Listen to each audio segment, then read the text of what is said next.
This is the video blending guide for ch.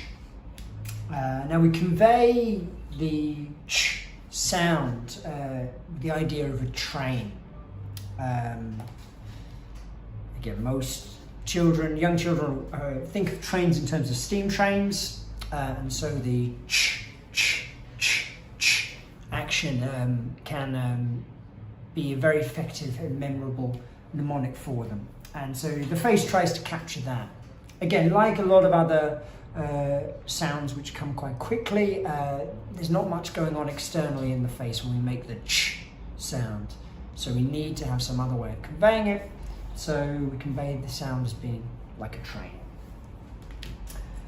In terms of the blending, ch comes quite quickly. We can't have an extended ch going into a vowel. So again, trying to capture the established understanding of a steam train that is there in most children. We will use the puffs of smoke or the chugs to help the vowel come out. So ch, ch, ch, ch, then cha, che, chi, cho, cha, cha, che, chi, cho, cha, ch, ch, ch, ch. Like a lot of these other sounds where the sound comes out quite quickly, it can be a little bit more challenging to help students to blend that, and then we'll need a lot of practice and exposure.